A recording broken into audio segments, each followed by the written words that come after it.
para poder que no ocurra esta disminución de la sobrevida de 7 años en los pacientes, tenemos que hacer un diagnóstico temprano, ¿no? Y derivar tempranamente y empezar un tratamiento oportuno, comenzar un tratamiento oportuno. Estas son las articulaciones, las metacarpofalángicas, las que más se comprometen en la artritis reumatoide, más que las muñecas incluso. Y la segunda metacarpofalángica es también la que más se compromete. Entonces, eso hay siempre que recordar, siempre que recordar, ¿no?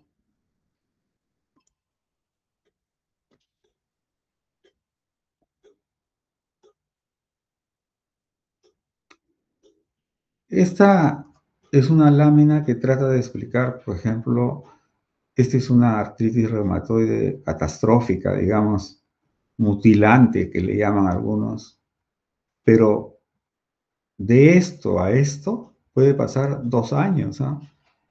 Pero generalmente, pues dicen 40 años de artritis nunca bien tratada, ¿no? Nunca bien tratada, pero puede pasar en un muy corto periodo. Si la persona ya no se debe ver, ya no se ve ahora con las nuevas medicinas ya que pase tan rápido. Es más, no se debería ver nunca ninguna deformidad en AR con los nuevos medicamentos.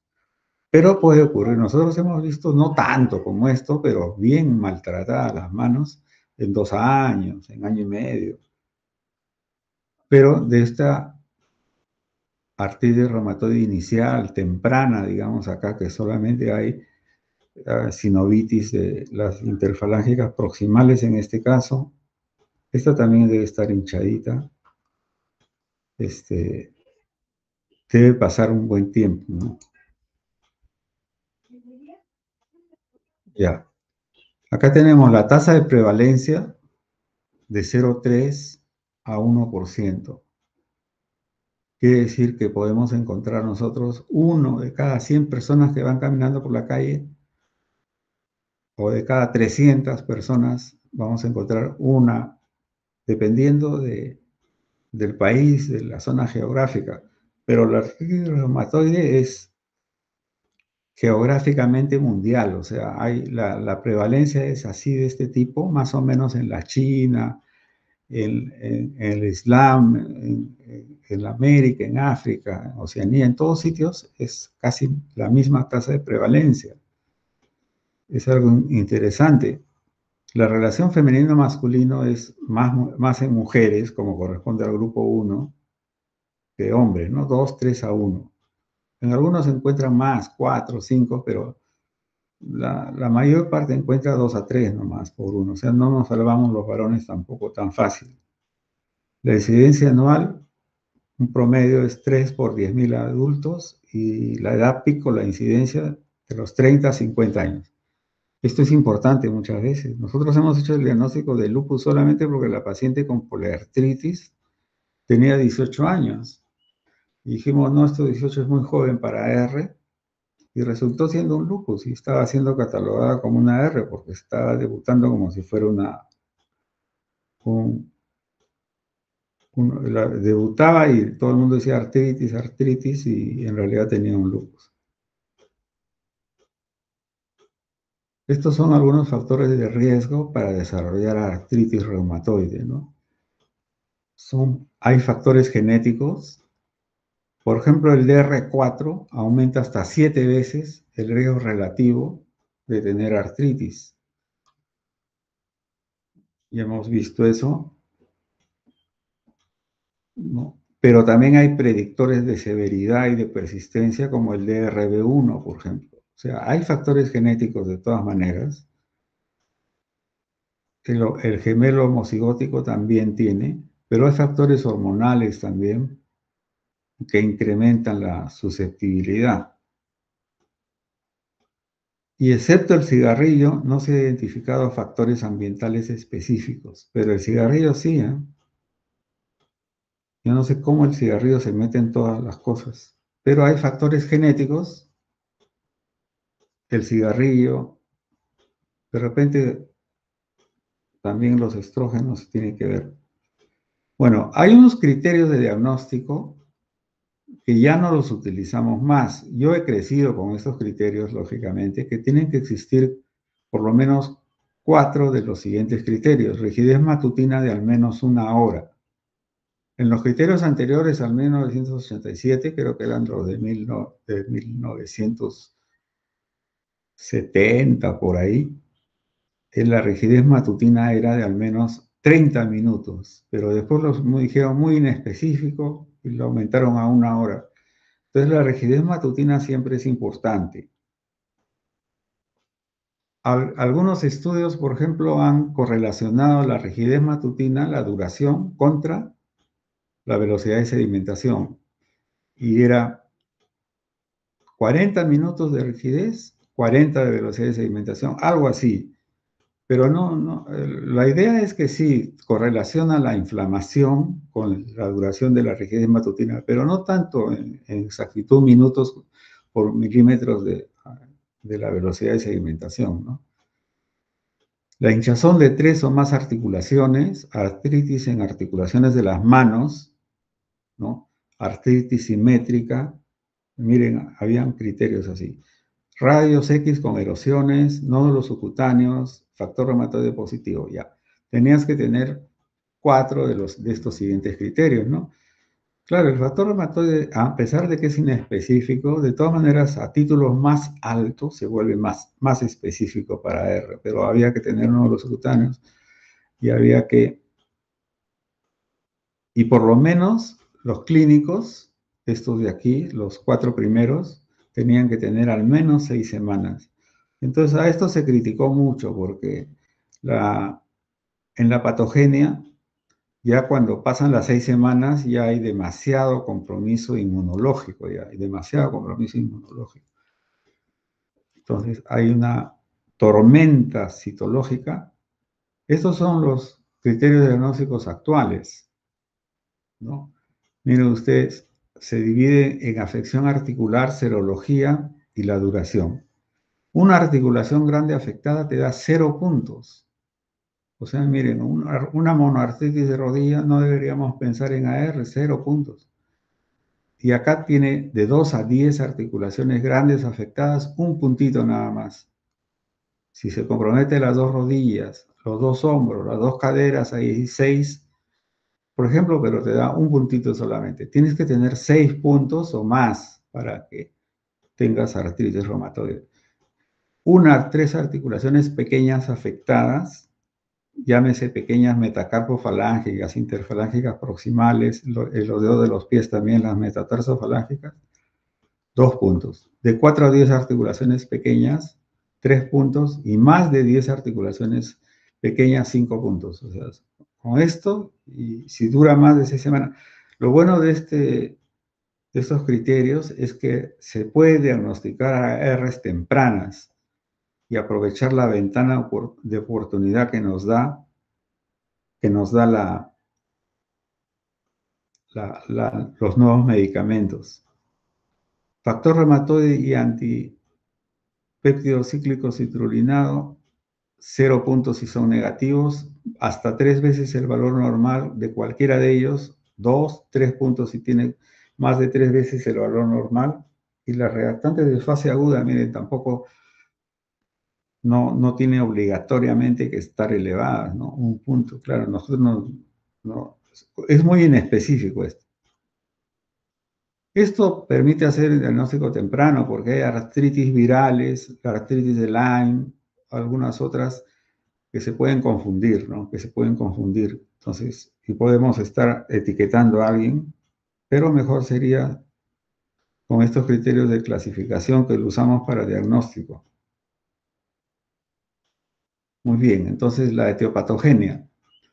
Hay una serie de secuencias. Primero hay adhesión de las moléculas polimorfo nuclear y macrófagos a la pared vascular. Luego hay una migración de los macrófagos hacia la membrana sinovial. Hay presentación del antígeno artritogénico a las células presentadoras de antígenos. Luego sigue activación de la CD4 y de las BCD20. Ahorita lo vamos a ver en gráfica. hay citrulinación de proteínas y aparición del factor reumatoide. Esto a veces en algunas patogenias la consideran primero o antes que esto, pero sin embargo, nosotros usamos este tipo de etiopatogenia para tratar de entender. Se empiezan a formar citoquinas, factor de necrosis tumoral, interleuquina 1, interleuquina 6, RAN ligando y otras más. Ocurre una neovascularización en la membrana sinovial. Hay una proliferación, hiperplasia e hipertrofia, o llamado PANOS también. Todo esto va apareciendo secuencialmente, ¿no? O a veces se montan situaciones. La hiperplasia es el aumento del número, la hipertrofia es el aumento del tamaño de los sinoviocitos, ¿no? Hay autoperpetuación de la inflamación. También este es un punto clave en la etiopatogenia, la autoperpetuación. Hay invasión y destrucción articular, fibrosis, anquilosis al final. Entonces, primero es la adhesión leucocitaria, que estamos viendo acá un vaso sanguíneo, cómo los polimorfos nucleares se adhieren a la pared del vaso y luego migran hacia la membrana sinovial, De los vasos sanguíneos migran y se activan, ¿no? Produciéndose un montón de enzimas y de citoquinas y producen hiperplasia, hipertrofia de la membrana sinovial, ¿no? Supuestamente hay un antígeno artritogénico que se pega a la célula dendrítica o célula presentadora del antígeno y luego esta la presenta a la célula T. Entonces, lo que se piensa que hay un antígeno artritogénico, no se piensa que hay. Lo que se piensa también es bloquear unas citoquinas, bloquear el HLA-DR o bloquear de alguna manera algunas moléculas de adhesión para que no se produzca esto, para que no se produzca. Y de repente, bloqueando algo, se puede hacer la curación de la artritis. Ahora se está utilizando mucho la inmunología, ¿no? En el proceso de activación de células T CD4 y células B CD20 se produce la formación de citoquinas, pues, en el proceso de activación de las células, ¿no? Las citoquinas, como ustedes saben, son sustancias que se secretan por las células TCD4 activadas y por la célula B CD20 activadas y tienen acción proinflamatoria, ustedes saben eso. Su desbalance tiene gran influencia en la autoperpetuación de la inflamación, porque también recuerden de que hay citoquinas buenas. También se producen citoquina interleuquina 10, la IL-10. La interleuquina 10, por ejemplo, es antiinflamatoria. El organismo tiende a reparar lo que está dañado, pues se produce bastante interleuquina 6. De hecho, el tocilizumab es una anti-interleuquina 6 que se utilizó en el COVID. O se utiliza, no sé si en la actualidad, pero en los primeros años del COVID se producía casi ya cuando el paciente estaba desaturando mucho. Se supone que el virus no era el que dañaba los alvéolos pulmonares, sino el exceso de inflamación que había con una interleuquina 6 muchísimo, muy alta. Entonces, bloqueando esa interleuquina 6 se han logrado salvar a algunos pacientes. Ahora, bueno, la vacuna es lo que hay que hacer, pero entonces estas citoquinas se están produciendo. Entonces, todos estos mecanismos de adhesión a la pared vascular, la migración, la inflamación, la perpetuación de células B, T, macrófagos, neutrófilos, aparición de sustancias como las citoquinas, prostaglandinas y otras ocurren seguramente inducidas por un agente artritogénico que rompe la autotolerancia, induciendo la formación de autoanticuerpos y que es actualmente desconocido. En la actualidad todavía no se sabe el agente artritogénico que dispara la R. Ahora hay algunos autores que piensan que la microbiota gingival tiene mucho que ver, ¿eh? Yo les recomendaría que se laven siempre los dientes, no tengan nunca gingivitis, porque parece que la microbiota que cambia. Algunos ya están agregando como parte de la patogenia, de alguna manera tiene que ver la microbiota de la boca con la aparición de la artritis reumatoide y de algunos cánceres incluso, o sea que hay que tener cuidado. Bueno, y en un individuo que está genéticamente predispuesto. Pero también es interesante ver esto, que hasta el instante en el cual las células BCD20 entran en acción como presentadoras de antígeno artritogénico, se activan o la célula CD4 es activada incluso, el paciente está asintomático. Entonces hay una asimetría tremenda entre la patogenia, etiopatogenia, y la clínica. No va paralela. Por eso es que hay que hacer el diagnóstico temprano. Ustedes en el ENAM tienen que saber derivar, identificar al paciente por la rigidez matutina, por la sinovitis de la segunda metacarpofalángica, etcétera, y van a salvar vidas, así van a mejorar la calidad de vida de muchas personas si detectan tempranamente pacientes con AR, ¿no? No cuando ya estén todos deformados, obviamente. Entonces aquí tenemos un correlato, por ejemplo, en el estadio 1, la presentación de antígenos a las células T, no hay ningún síntoma ni hallazgo. Cuando ya han proliferado mucho, ya incluso empieza a haber angiogénesis de la membrana sinovial, hay un poco de malestar, hinchazón, artralgias. Podría haber hinchazón leve de muñecas, podría haber ya acá, pero ya hay bastante compromiso de la etiopatogenia, acumulación de polimorfos nucleares en el líquido sinovial y proliferación ya de células sinoviales con hiperplasia, hipertrofia, hinchazón articular, malestar, matutina, fatiga, y ya se debe detectar pues sinovitis en las manos, ¿no? En las articulaciones pequeñas, que es donde más frecuentemente se ve. Y en la radiografía solamente van a encontrar hinchazón de partes blandas, nada más. Ya en el estadio 4, invasión de panos, activación de condrocitos, activación de enzimas que dañan ya la articulación, va a haber hinchazón articular, rigidez, malestar, fatiga, y ya van a haber osteopenia paraarticular. Y solamente en la resonancia se puede detectar erosiones ya, pero ya se detectan erosiones, ahí en la radiografía no se detectan. Y finalmente ya en este quinto estadio hay invasión del panos a hueso subcondral, ligamentos, cápsula articular, ¿no? Y ya hay erosiones en las radiografías. Nosotros, por ejemplo, en este estadio, cuando yo estudié reumatología, ¿cómo ha cambiado tanto el manejo de la R?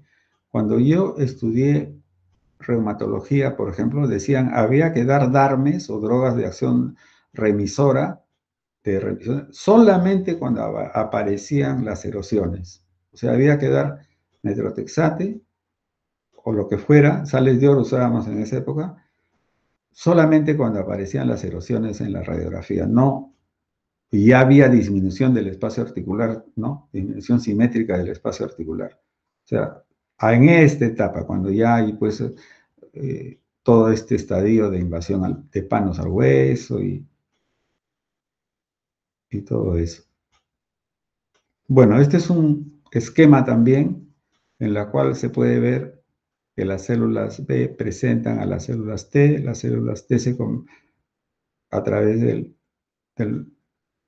perdón, del macrófago fagocita los antígenos y se va produciendo la presentación a las células T, las células B, que se convierten las células B en células plasmáticas y se produce factor reumatoide. Más o menos la idea era el target to treat o tratar según el blanco. ¿Qué cosa quieren ustedes bloquear? El factor de necrosis tumoral, ¿qué cosa quieren bloquear? ¿No? De repente estos receptores y ya con la tecnología de la computación y de la inteligencia artificial se puede fabricar un medicamento que te bloquee esto, que te bloquee esto, nosotros hemos trabajado con interleuquina 10, que es el Tenovil famoso, que es pro, antiinflamatorio, es una interleucina que es buena, ¿no? Produce una mejoría notable en los pacientes. Les desaparecía todo, la artritis parecía que no tuvieran nada. Lamentablemente hubieron efectos adversos intolerables que el laboratorio decidió no sacarlo a la venta, nada, porque eran muchos los eventos adversos. Tenían miedo. Bueno, este es el panos que se forma. Aquí hay neovascularización, aquí hay un montón. Esta es la membrana sinovial que debería ser solamente una capita delgada, pero ya hay invasión de linfocitos, B, T, polimorfos nucleares, como dije, neovascularización. Y este panos, que se llama panos, invade, ¿no?, el cartílago, invade el hueso, invade los ligamentos y se producen las manifestaciones clínicas, ¿no? Nosotros tenemos 52 articulaciones diartrodeales, acá están, ¿no?, en la clínica, que pueden ser comprometidas por la R, ¿no? La articulación temporomandibular, esternoclavicular, acromioclavicular, hombros, codos, muñecas, metacarpofalángicas, interfalángicas proximales, caderas, rodillas, tobillos, subtalar, metatarsal y las metatarsofalángicas,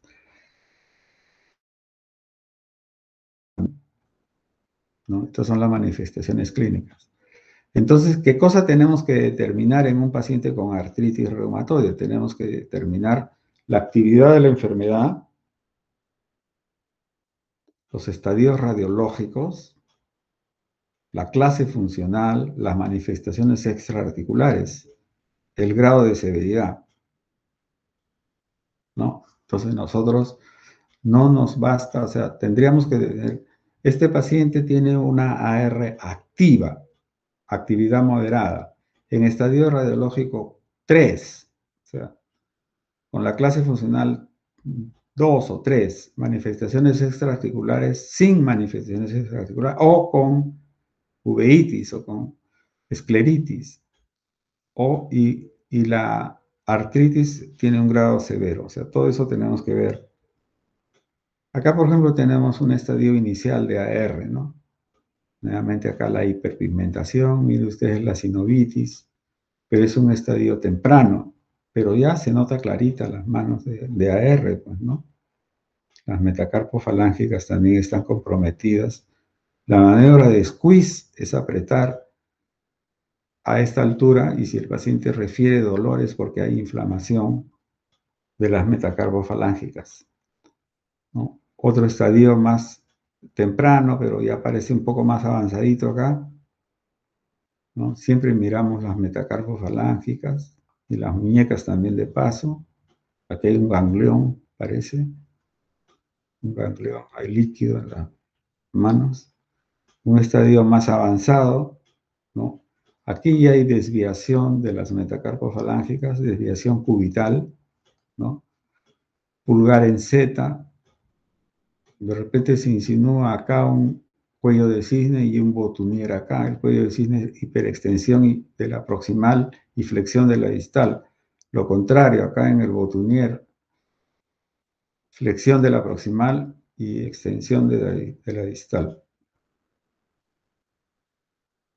Bueno, hay algunas deformidades articulares acá, la desviación cubital, los metatarsianos en martillo, que le llaman dedos en martillo y protrusión de los metatarsianos, dedos en martillo, protrusión de los metatarsianos. Y en realidad, aquí hay un valgo, ¿no? Un valgo, un líquido en la rodilla y ya se ha puesto valga a la rodilla. En realidad, ya no deberíamos ver así, ya no. Y realmente eso está ocurriendo, ¿eh? Cada vez vemos menos personas con estos cambios. Sin embargo, ahí los presento. Ya. También esta es una pelvis en la cual muestra una artritis de cadera izquierda. ¿Ve? Lo que se llama protrusio acetabular. Hay una protrusión del acetábulo hacia la zona de la pelvis y hay disminución del espacio. Aquí también hay un poco de disminución del espacio. Probablemente acá haya una necrosis avascular de cadera, probablemente. Pero no sé por qué. Bueno, la actividad de la R, vamos a contar 28 articulaciones o 52 articulaciones del índice de Ritchie, cuenta de articulaciones dolorosas, cuenta de articulaciones tumefactas, reactantes de fase aguda, evaluación del dolor por el paciente de 0 a 100, evaluación del dolor por EVA, de la actividad de la enfermedad por el paciente. Una cosa es el dolor y otra cosa es la actividad de la enfermedad según él, cómo se siente. Apreciación de la enfermedad del EVA de 0 a 100 por el médico. Evaluación de la función física del paciente. Hay un puntaje HAC que se hace de acuerdo a lo que puede hacer la persona. Y bueno, algunos dicen que también se puede utilizar el factor reumatoide como actividad, pero parece que no tiene mucha importancia ya. Por eso estaba como un interrogante. Pero hay que evaluar la actividad, qué tan activa está, pues cuántas dolorosas tiene, cuántas tumefactas. Hay el DAS-28, que también es un cálculo de la actividad. Los estadios radiológicos son rayos X, estadio temprano, osteopenia paraarticular solamente, disminución leve del espacio articular y osteoporosis paraarticular sin deformidades. En el estadio 3 avanzado ya hay erosiones. Como les repito, antes tenía que haber erosiones para dar tratamiento con metrotexate, ahora no se espera eso y anquilosis, ¿no? Aquí tenemos prácticamente normal, acá osteoporosis paraarticular, disminución del espacio ya acá tempranamente, ni siquiera cuando había disminución del espacio y ya había daño pues a la articulación, se daba metrotexate. Aquí hay una severa disminución del espacio con una erosión grandota acá, es el estadio radiológico 3, y en el 4 ya hay anquilosis. ¿Cuál es la definición de anquilosis? Trabéculas óseas que atraviesan una articulación diartroidal de un hueso al otro hueso. Entonces aquí hay trabéculas. A diferencia de la anquilosis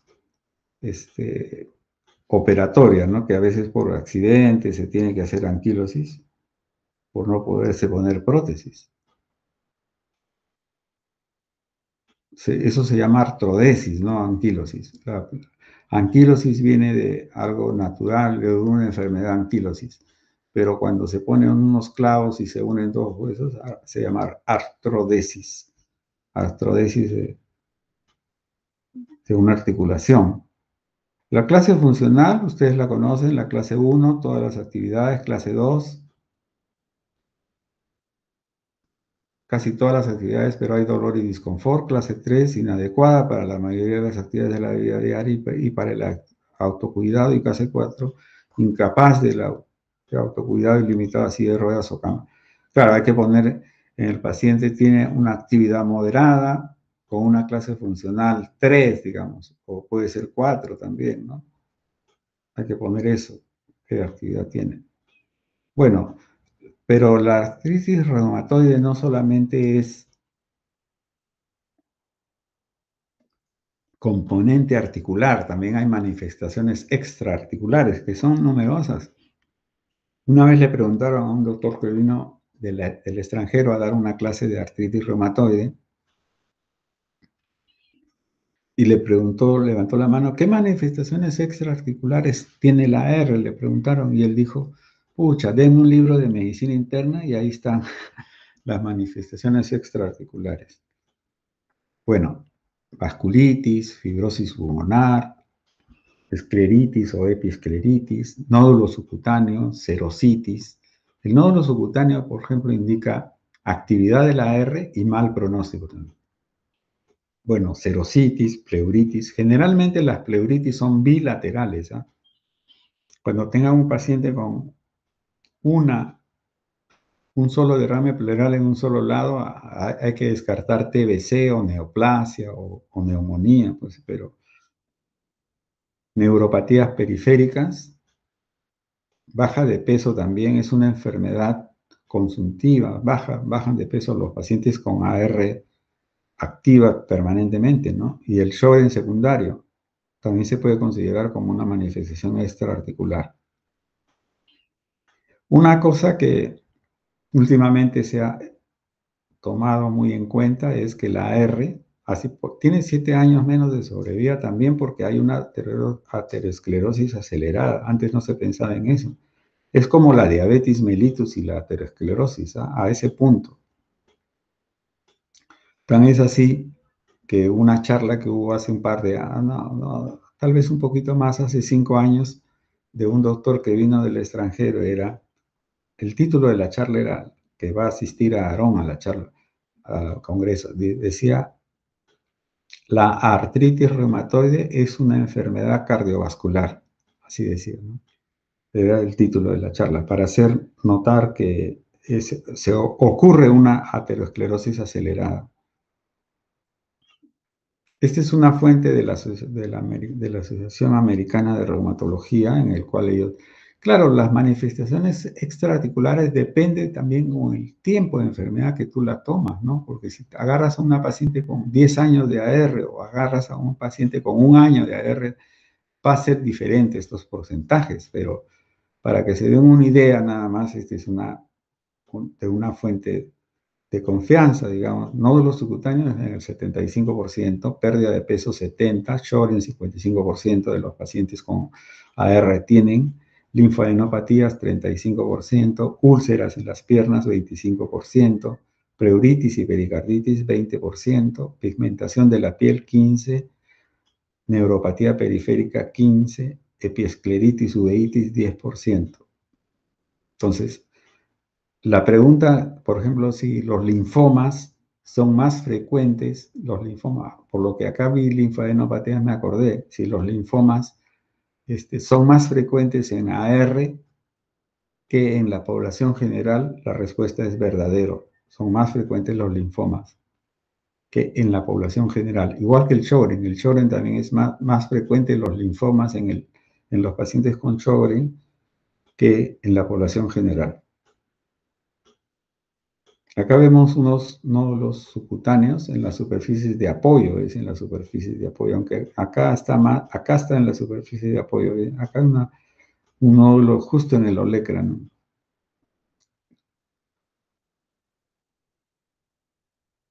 Nódulos subcutáneos en manos, y acá tenemos la escleromalacia, ¿no? La esclera se disuelve, no solamente por la sequedad de la córnea, la sequedad ocular, sino se disuelve porque hay un fenómeno inflamatorio vasculítico. Y acá se ve clarito la escleromalacia, transparente el globo, transparente, atravesó la esclera la vasculitis ahí. Son vasculitis de pequeños vasos. También acá hay vasculitis de pequeños vasos. Vasculitis de pequeños vasos también. Más vasculitis. Y el ojo seco y la boca seca del Sjögren. Es muy frecuente también el Sjögren secundario. Y acá tenemos un derrame pleural, miren ustedes. Pero acá de repente es unilateral, pero cuando ustedes hacen ecografía resulta que acá también está un poquito de líquido, ¿no? Y esto parece ser una pericarditis también.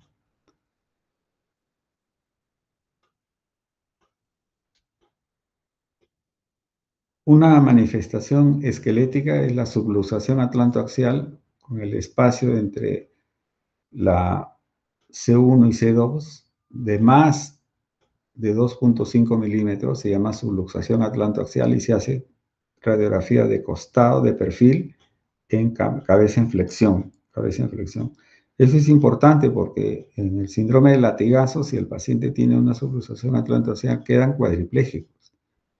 Yo les he contado sobre la historia de la paciente que subió una viejita con AR que subió al micro y se sentó en el último asiento de atrás, que los micros pues corren, bajan, señor, bajan en el Revaliati. Y cuando quiso bajar no se podía mover. No me puedo mover, no me puedo mover. ¿Cómo que no se puede mover? No se puede mover la señora. ¿Qué no se puede mover? Pero se ha subido, ha caminado hasta el fondo del micro. Había hecho unas frenadas que hacen los micros y había hecho el fenómeno de latigazo y quedó cuadriparésica. Dice, la llevaron de frente a la emergencia y la operaron y quedó bien, ¿ah? No sé cómo. Se lo operaron pronto, seguramente. Dice, muy fuerte la persona, pero por eso tienen que usar collarín. O sea, por eso un ex residente del hospital hizo su tesis sobre duración de la AR y su luxación atlantoaxial. Y había un correlato bien evidente entre más tiempo de artritis y más cantidad de subluxaciones atlantoaxiales. O sea, también tiene que ver. El diagnóstico diferencial es con otras enfermedades difusas del tejido conectivo como LES, esclerodermia, polimiositis, la poliartritis viral. De hecho, esa era la causa porque antes no se hacía el diagnóstico a las 6 semanas. A mí me enseñaron que todas las artritis virales se acaban a las 4 semanas. Ya una que otra puede quedar hasta las 6, pero ya ahora sí a las 6 semanas no hay nada, ninguna artritis viral que dure 6 semanas o más. Entonces, esas manifestaciones clínicas de los criterios antiguos eran 6 semanas para que podamos hacer un diagnóstico exacto y no nos equivoquemos de hacer viral y estemos dando metrotexate o sales de oro a pacientes con poliartritis virales. Las vasculitis también te pueden dar poliartritis, ¿no? Sobre todo la poliartritis nodosa, el colangitis microscópica, el Wegener. La gota poliarticular, hay gotas, pues hay pacientes que nunca se han tratado de la hiperuricemia, sobre todo estos que toman mucho alcohol y vienen de la sierra. Hemos visto varios de esos pacientes con gota poliarticular, incluso se confunde con la R. Los tofos benditos parece que no fueran tofos, sino que fueran nódulos subcutáneos. La osteoartritis también, de hecho, los pacientes vienen asustados porque están hinchadas las articulaciones y cuando tú le miras son las interfalángicas distales. Son de los nódulos famosos de Heberden o algunos nódulos de Bouchard que son de artrosis. Algunos colegas o incluso nosotros a veces hemos tenido pacientes que tienen AR y que también tienen osteoartritis, tienen las dos enfermedades. En las manos tú encuentras AR en las metacarpofalángicas y encuentras AR, encuentras osteoartrosis en las interfalángicas distales. La polimialgia reumática también es un diagnóstico diferencial en pacientes que tienen edad avanzada y que tienen la velocidad de sedimentación de más de 100. Esa es una polimialgia reumática. Cuando tienen, las ARs generalmente suelen tener 30, 40, hasta 50 de velocidad de sedimentación, pero si ustedes encuentran más de 100 así, es una vasculitis o es una polimialgia reumática. En eso sirve también el valor de la velocidad de sedimentación. Espondilartropatías también, ¿no? La espondilitis anquilosante, la psoriasis. Hay una psoriasis variedad AR, es igualita que la R, igualita que una R, sino que tiene psoriasis. No tiene AR, el factor reumatoide es negativo, el anti-CCP es negativo y tiene una artritis psoriasis, variedad AR, porque hay variedad espondilítica también. Pero la más frecuente es la artritis psoriásica, es una espondiloartropatía. Ahora le llaman espondiloartritis, ya no le llaman espondiloartropatía. Les paran cambiando de nombre a las enfermedades. Bueno, en el manejo ya estamos terminando felizmente porque esta clase es corta. El objetivo principal es inducir la remisión clínica. Ese es el objetivo principal. No se me ocurre, o sea, que desaparezca el dolor, que desaparezca la inflamación y sobre todo que desaparezca el mecanismo etiopatogénico de autoinmunidad, que desaparezca la autoinmunidad sería, pero no hay que confundir la remisión con la quiescencia. La quiescencia es cuando no hay dolor, no hay tumefacción, la velocidad incluso puede estar normal y el paciente se siente muy bien, pero está tomando pues Enbrel, está tomando Methotrexat, está tomando antiinflamatorios no esteroideos. Y ustedes tienen un taller especial de tratamiento, entonces no voy a insistir demasiado en la parte de tratamiento porque es largo y nos tomaría una hora por lo menos o más.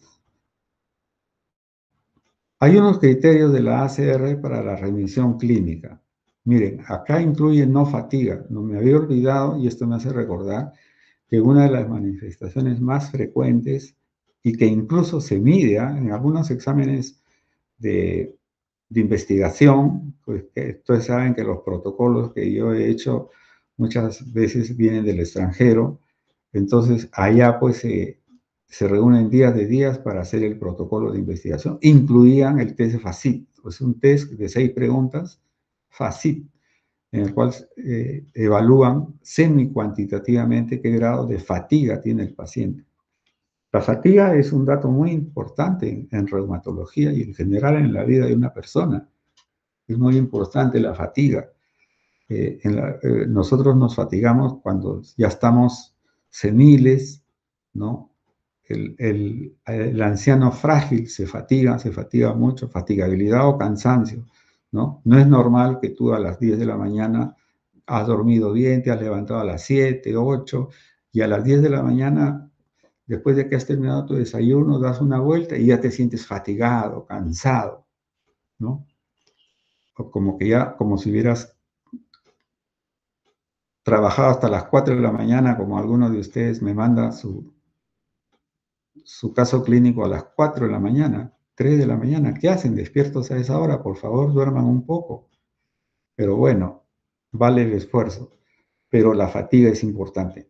Rigidez matutina de menos de 15 minutos, o sea, poca rigidez. No hay dolor articular, ni a la presión, ni al movimiento. No hay hinchazón y la velocidad está baja, ¿no? 5 de los criterios tienen que estar más de 2 meses y no haber manifestaciones extraarticulares. Sin embargo, no mencionan acá nada de los medicamentos. Yo tengo pacientes así, pero que están tomando todo, dejan de tomar y otra vez les vuelve toditito. Entonces no están en verdadera remisión, pues como dice, deben estar más de 2 meses, pero acá no colocan, por ejemplo, esto y según la ACR, no colocan que esté con medicamentos o si esté sin medicamentos.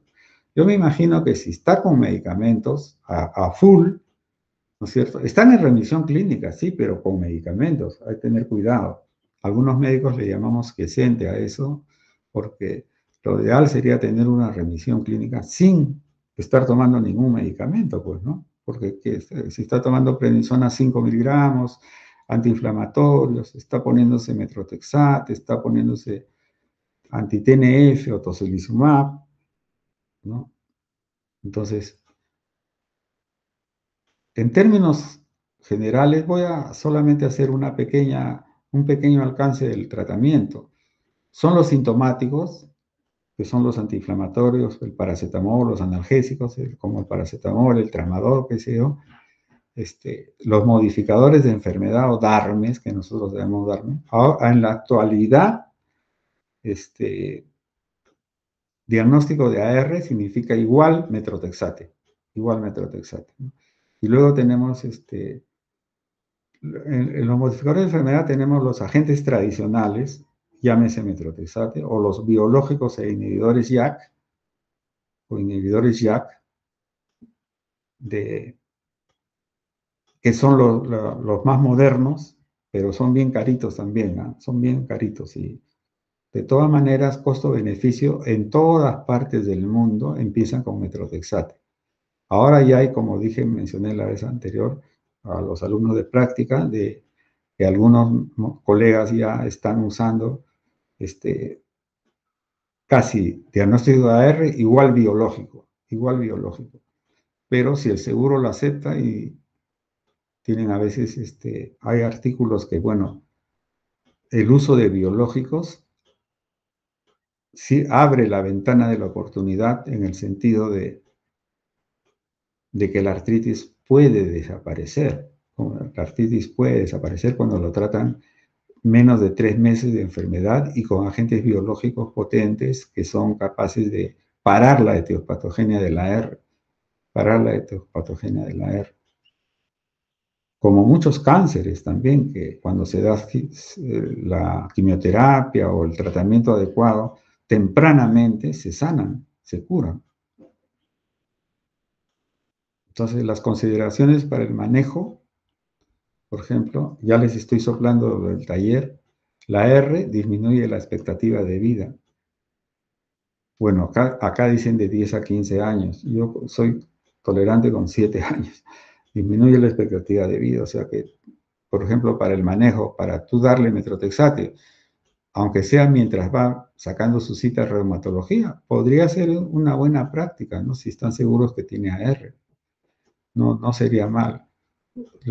Nosotros nos conformamos como profesores de que ustedes diagnostiquen tempranamente y lo deriven como debe ser, ¿no? ¿Qué le tomando más? Lo de Ya. La mortalidad es 50% a 5 años en caso de discapacidad severa. O sea, es una mortalidad muy, muy alta, sobre todo si ya está discapacitado, ¿no? Los pacientes con componente extraarticular tienen 2 veces más la probabilidad de fallecer prematuramente que aquellos que tienen solamente enfermedad articular. Por eso es importante ver qué grado de compromiso extraarticular tienen. La depresión afecta al 50% de los pacientes y hay problemas en que reporte de síntomas en esta situación, ¿no? Eso también, la depresión afecta la compliance, o sea, el cumplimiento del tratamiento y también influye sobre el reporte de síntomas. Nosotros, por ejemplo, hicimos un estudio clínico que se llamaba Impacto Familiar en los pacientes con AR. Esto cuando yo era residente, ¿eh? Y lo publicamos en el librito que sacaba la universidad, no sé si hasta ahora lo sacará. Y vimos ahí que prácticamente el 80% de los pacientes a los 5 años se había divorciado la señora o había sido abandonada por su esposo, ¿no? Un altísimo porcentaje. Y que además el esposo tenía una situación que se llama agresividad oculta, que eso tendría que ver con el feminicidio que tanto se habla ahora, increíble, pero por ejemplo tú te casas con una paciente con AR, pero que no tiene AR, tú cuando te casaste no tenía AR, y ya cuando ya tienes varios años de casado, a los 30, 40 años de edad, el familiar, el esposo tenía una agresividad oculta contra la paciente, quería ahorcarla la paciente, por decir algo, pero no lo podía hacer porque es un feminicidio y seguramente el amor ya de esposos todavía se mantenía, o si se perdía eso era peligroso, ¿no? Pero sí había, o sea, también eso tendría que tenerse en cuenta, que no tenga depresión y otras cosas, porque la depresión afecta al 50% de los pacientes por lo menos, ¿no? Y a los 10 años, el 50% está discapacitado o ha cambiado de trabajo, A los 12 años, 15% con incapacidad total. Todas estas consideraciones hay que tenerlas en cuenta para ver si, por ejemplo, si tú eres un dentista, como me tocó así, y dice, doctor, deme lo mejor, porque me acaban de diagnosticar artritis, y miren mis manos cómo están, yo trabajo con mis manos, tengo 30 años, y soy dentista y el único sostén de mis 2 hijitos. Entonces hay que darle biológico de inicio, pues que es lo más potente y lo con mejores resultados. Hay estudios, ¿ah? Con terapia biológica, en pacientes naif o vírgenes a metrotexate, o sea que nunca han recibido metrotexate. Y cerca del 75% desarrollan daño estructural e irreversible en los 2 o 3 primeros años de enfermedad. De todas maneras, esto ha cambiado, como digo, está cambiando para bien. Bueno, esto de acá Se los voy a pasar así nada más porque lo van a revisar ya más a profundidad en el taller. Estos son, ay, perdón. Estos son los principales modificadores de enfermedad, los antimalarios, methotrexate, sulfasalazina, cetazina, leflunomida, y algunos usan ciclosporina también.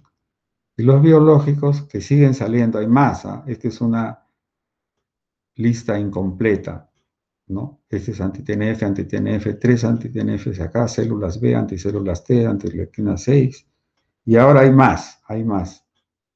Y los agentes inhibidores ya, tofacitinib, baricitinib, hay más todavía. Bueno, ahí hay que jugar entre los baratos y los caros, ¿no? Hay que jugar entre, hay que pasar a pasar. Por eso me parece que cuando dan tratamiento bien temprano, en lo que le llaman very early artritis, artritis muy temprana, o sea, a las 4 semanas, así, se abre la ventana de la oportunidad para, entre comillas, curar al paciente con AR. Y antes, yo he usado estas pirámides, pues. Yo he usado acá primero educación, ahora la educación es importante, pero no es vital. Después antiinflamatorios y después eran recién subías, empezabas de abajo y subías, recién dabas modificadores de enfermedad, ¿no? Y las nuevas drogas que serían los biológicos, íbamos subiendo, íbamos subiendo.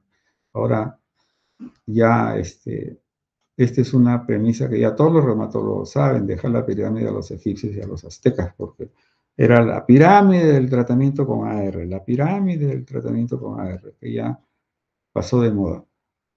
Bueno, esa es la clase. Si hay preguntas, claro, con mucho gusto.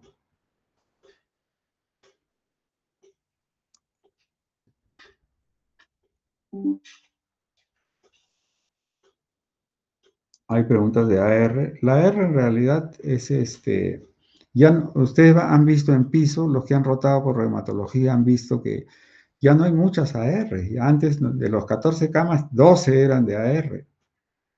Ahora ya no, ahora se manejan ambulatoriamente. Somos muy buenos infiltrando, o sea, poniendo inyecciones intraarticulares de un bombazo de triamcinolona, que es como le calma el dolor de la articulación y está también dentro del tratamiento, ¿no? Y le calman los otros dolores y eso ya no te permite hospitalizar, ya no es necesario hospitalizar. Yo, por ejemplo, cuando trabajaba en la clínica, hospitalizaba a un paciente con AR que no podía caminar, pues venía en silla de ruedas. Al día siguiente me llamaba el auditor de la clínica y me decía, doctor Becerra, sí, la paciente esta que ingresó usted ayer tiene artritis reumatoide. Sí, doctor. ¿Está recibiendo algo a la vena? No. ¿Puede ¿Tiene fiebre? No. Entonces, que dele de alta y que se trate ambulatoriamente. Pero, doctor, pobrecita, no podía ni caminar, estaba hasta el 100. Ya infíltrela y que se vaya de alta, porque no. Si no, el seguro no nos paga. Son más rateritos los de los seguros médicos a veces. Porque decían, si no tiene fiebre y no está con vía aparente, no necesita endovenoso, entonces dele de alta. ¿Qué hace con? No nos van a pagar por su hospitalización. Ya es una exageración. Había que defender a nuestros pacientes. Entonces ven ustedes que los que se hospitalizan más son las lúpicas, a veces para estudio, las esclerodermias, pero AR se hospitalizan menos. Pero sigue siendo la principal enfermedad, digamos, la vedette de las enfermedades reumatológicas.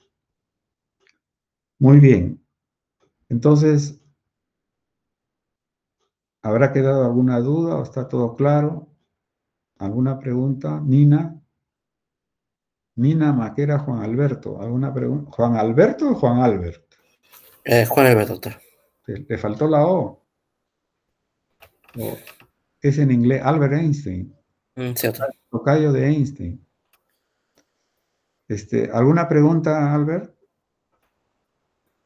No Todo está se me ocurre clarísimo. alguna. Todo está clarísimo. Sí, hemos terminado temprano porque no, más de 2 horas, yo soy enemigo de estar sentado más de 2 horas, ni al cine, caracho. pero justo hemos hecho en 2 horas. Ya, bueno, nos estaremos viendo entonces con ustedes el lunes y ahora le mando más tarde a Ronald, le mando los instructivos para la semana 2. Ronald, ¿estás ahí?